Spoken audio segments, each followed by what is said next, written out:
ঝাল পেঁয়াজ কেটে নিলাম, কচুরমুখিগুলো কেটে নিচ্ছি।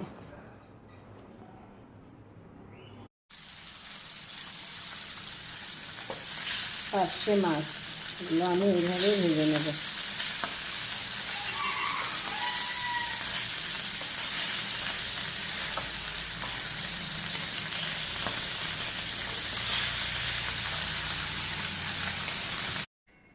বিসমিল্লাহির রহমানির রহিম। তেল দিয়ে দিলাম। আমি এখন কচুরমুখী বেগুন দিয়ে পার্শে মাছ রান্না করব। পেঁয়াজ কুচি দিয়ে দিলাম।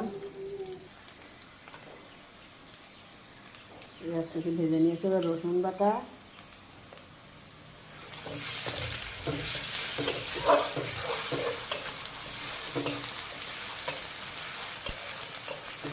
রসুন বাটা ভেজে নিয়ে রসুন পেঁয়াজ ভেজে নিলাম। এবার আমি পরিমাণ মতো লবণ, হলুদ, ধনে জিরের গুঁড়া, শুকনো ঝালের গুঁড়া দিয়ে দিলাম। ভেজে নেব। কচুরমুখিগুলো দিয়ে দিলাম। কচুরমুখিগুলো কষিয়ে নেব।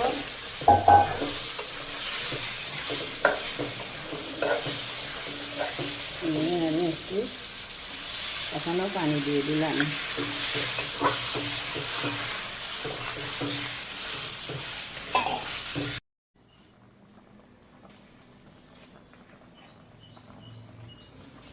কচুরমুখী বেগুন সেদ্ধ হয়ে গেছে। এবার আমি ভেজে রাখা মাছগুলো দিয়ে দেবো।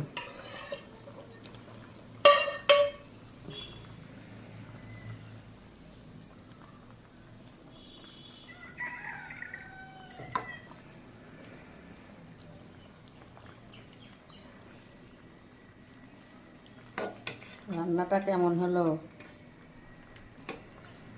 কমেন্টে জানাবেন।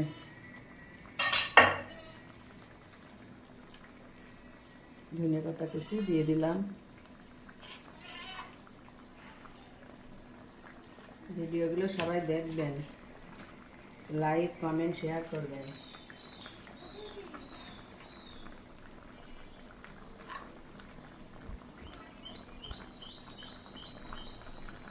আমি ফেসবুকে একটা পেজ খুলেছে শান্তাহাত খাতুন নাম দিয়ে।